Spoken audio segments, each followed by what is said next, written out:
बिस्मिल्लाहिर्रहमानिर्रहीम। अस्सलामु अलैकुम रहमतुल्लाहि व बरकातुहू। हालत एहराम में एक अहम मसला होता है खुशबू का इस्तेमाल। आप खुशबू का इस्तेमाल कर सकते हैं या नहीं कर सकते। अगर हो गया, ख़ुद किया या किसी तरह से भी खुशबू लग गई तो अब उसका हुक्म क्या है। ये सारी चीज़ें आज वजाहत के साथ अगर आप समझ लेंगे तो इंशाअल्लाह ताला ये मसला बिल्कुल हल हो जाएगा।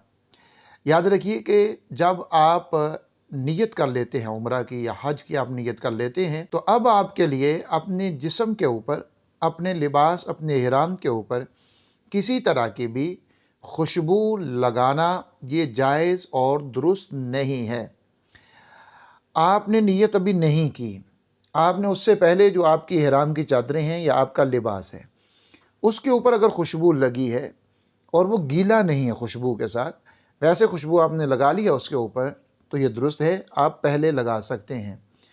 लेकिन आप उसको जब पहन लेंगे उसके बाद अब आप अपने कपड़ों के ऊपर और अपने जिस्म के ऊपर खुशबू का इस्तेमाल किसी तरीके से भी नहीं कर सकते। एक चीज़ को ये समझिए कि अगर आपको लिबास तब्दील करना पड़ जाए, यानी आप इहराम के 2 सेट लेकर गए, जैसे ज़रूरी सामान के अंदर भी मैंने बताया था और भी कई वीडियो के अंदर तज़किरा हुआ कि इहराम के 2 सेट होने चाहिए। एक भाई ने पूछा था क्यों होने चाहिए, ज़रूरत पड़ जाती है वहाँ पर, 2 सेट होने चाहिए। इसी तरह औरतों का लिबास ही उनका इहराम है तो उनके पास तो ज़ाहिर बहुत सारे सेट होते हैं, उनके कपड़े मौजूद हैं।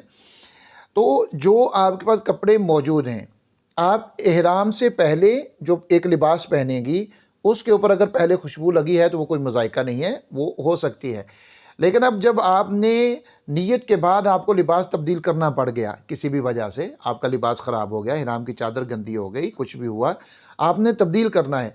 अब जो तब्दील करनी है ना, आगे वाली दूसरा सेट जो पहनना है या दूसरी चादरें आपने पहननी है नियत करने के बाद, तो इन पे खुशबू नहीं होनी चाहिए। पहली दफ़ा जो आप पहन रहे हैं उन पे अगर लगी है तो कोई मज़ाइका नहीं। लेकिन जब उसी नियत के अंदर आप अपना लिबास तब्दील कर रहे हैं, इहराम की चादरें तब्दील कर रहे हैं, तो इनके ऊपर खुशबू नहीं होनी चाहिए।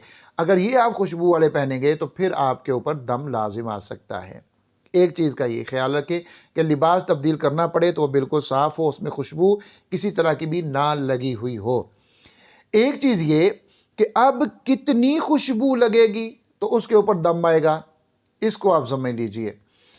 एक उज़्व जो है अगर वो पूरा खुशबू के अंदर लुथड़ जाए या फिर एक उज़्व के ऊपर इतनी खुशबू लगे कि जो बहुत ज़्यादा हो, इसको यूँ समझ लीजिए कि अगर खुशबू कम है, यानी वो तेज़ नहीं है, बहुत ज़्यादा नहीं फैल रही, बिल्कुल हल्की सी है, तो उसमें फिर पूरे उज़्व का ख्याल रखा जाएगा। यानी आपका बाजू अगर एक उज़्व है, आपके पाँव से लेके घुटने तक ये एक उज़्व है, इसी तरह आपके होंठ जो हैं ये एक उज़्व है, तो एक उज़्व का ख्याल रखा जाएगा। अगर खुशबू कम फैलने वाली है तो अगर एक उज़्व पूरे के ऊपर वो लग जाती है तो फिर उसके ऊपर दम वाजिब हो जाता है। अगर एक उज़्व में चौथाई से कम हो, चौथे हिस्से से कम हो, तो फिर उसके ऊपर एक सदक़ाए फ़ितर जो है वो वाजिब हो जाता है।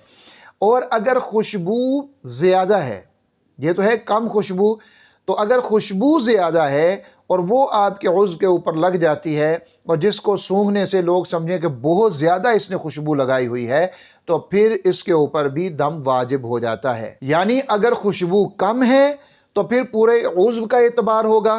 अगर खुशबू ज़्यादा है, तेज़ है, ज़्यादा फैलने वाली है, तो फिर ज़्यादा खुशबू का एतबार होगा, वहाँ पर उज़्व का एतबार नहीं होगा। यानी इतनी खुशबू कि अगर दूसरे लोग कहने लग जाएं कि तुम्हारे पास से बहुत ज़्यादा खुशबू आ रही है, तो फिर इस खुशबू के ऊपर भी दम वाजिब हो जाता है। यहाँ ये नहीं देखा जाएगा कि इसके उज़्व के कितने हिस्से से आ रही है, कितने के ऊपर लगी है, फिर ये नहीं देखा जाएगा। फिर खुशबू का एतबार किया जाएगा कि खुशबू ज़्यादा है तो अब इसके ऊपर दम है। तो ये उम्मीद है ये बात आपको समझ में आ गई होगी। दोबारा मैं रिपीट कर देता हूँ, आसानी हो जाए, समझ में आ जाए। खुशबू कम हो फिर उज़्व का एतबार होगा, पूरे एक जिस्म के हिस्से का, जिसको बोला जाता है ये जिस्म का उज़्व है, उसका एतबार होगा। खुशबू कम होने की सूरत में फिर वो पूरे उज़्व को लगेगी, उसके ऊपर दम है। अगर वो चौथाई को लग जाती है, कम को लग जाती है, फिर उसके ऊपर सदका फ़ितर है। अगर खुशबू तेज़ है बहुत ज़्यादा फैलने वाली है। बाज़ खुशबुएँ ऐसी होती हैं बहुत ज़्यादा फैलती हैं कि आप किसी के पास खड़े हैं उससे पूछें कि खुशबू आ रही है मेरे पास से, वो आपको बताए, सूंघे। अगर वैसे ज़्यादा आ रही होगी ज़ाहिर है वो पास खड़े होने से बता देगा यार तुम्हारे पास से बहुत ज़्यादा खुशबू आ रही है। लेकिन अगर वो सूंघने से ही बड़ी हल्की सी महसूस हो रही है ज़ाहिर है फिर वो कम होगी। तो अगर खुशबू तेज़ होगी तो फिर उज़्व को नहीं देखेंगे, फिर खुशबू को देखेंगे और उसके ऊपर दम जो है वो वाजिब हो जाएगा। एक चीज़ का और देखिए कि अगर आप खुशबू वाले साबुन से नहा लेते हैं, आप खुशबू वाले शैम्पू से नहा लेते हैं तो इससे भी दम वाजिब हो जाता है। लेकिन अगर कोई ऐसी चीज़ें हैं जो खाने वाली हैं और वो खुशबूदार हैं, मसलन इलायची है, दालचीनी है, लौंग है, कोई भी इस तरह की चीज़ें हैं जो खुशबूदार हैं, उनको अगर आप उनकी असली हालत में खाते हैं, इलायची को आप चबा लेते हैं, आप लौंग को चबा लेते हैं, आप दालचीनी को चबा लेते हैं, यानी उन चीज़ों को उनकी खालिस हालत के अंदर अगर आप चबा लेते हैं तो इसके ऊपर भी दम वाजिब हो जाता है।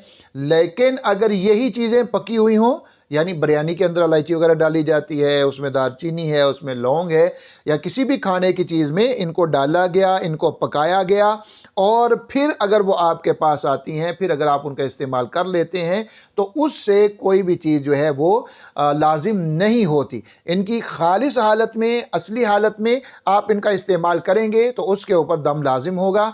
अगर आप इनको पकाने के बाद खाते हैं, पकाने के बाद इस्तेमाल करते हैं तो फिर इसके ऊपर दम लाजिम नहीं होगा। तो ये खुशबू के मसाइल हैं। इसी तरह हजर अस्वद को बोसा अगर आप देते हैं ईरान की हालत में और वहाँ पर खुशबू लगी है, आप बोसा देते हैं तो ज़ाहिर है आपके होंठ लगेंगे वहाँ पर, और होंठ जो है वो एक उज़्व है जिस्म का, तो आप लगाएंगे दोनों होंठों को लग जाएगी, तो इस तरह जो है वो दम लाजिम हो जाता है। लेकिन अगर खुशबू ना हो, बिल्कुल भी ना हो, महसूस ही ना हो, तो फिर जो है आप बोसा दे सकते हैं। लेकिन आजकल चूँकि वहाँ पर खुशबू बाकायदा लगाई जाती है तो इसलिए इससे मना किया जाता है। इसी तरह काबतुल्लाह का जो गुलाफ है उसमें भी खुशबू का इस्तेमाल होता है, तो आप इहराम की हालत में उसके साथ ना लिपटें। तो अगर लगाना है आप अपना हाथ थोड़ा लगा कर देख लें उससे खुशबू आ रही है नहीं आ रही। अगर खुशबू उस तरह से नहीं आ रही फिर आप उसको अपना मुकम्मल हाथ भी लगा सकते हैं, फिर आप उसको छू सकते हैं। तो इस चीज़ का ज़रूर ख्याल रखिए, आप वहाँ पर हालत इहराम में किसी तरह से भी खुशबू का इस्तेमाल ना करें। इसी तरह अगर किसी ने बहुत ज़्यादा खुशबू लगा रखी है और वो आपको मिलना चाहता है तो उससे भी थोड़ा सा परहेज़ करें। आप उसको मिलेंगे, गले मिलेंगे, मुआनिका होगा तो हो सकता है आपके इहराम में से भी उसी तरह से खुशबू आना शुरू हो जाए। बाज़ खुशबुएँ ऐसी होती हैं कि मिलने से खुशबुएँ आने लग जाती हैं। तो उम्मीद है कि ये खुशबू का मसला समझ आ गया होगा। अल्लाह रब्बुल इज़्ज़त मुझे और आपको, हम सब को बार बार अपने घर के रसूलुल्लाह सल्लल्लाहु अलैहि वसल्लम के मुबारक रोज़ा और आपकी मस्जिद की बाअदब हाज़िरी नसीब फरमाए। आमीन या रब्बल आलमीन।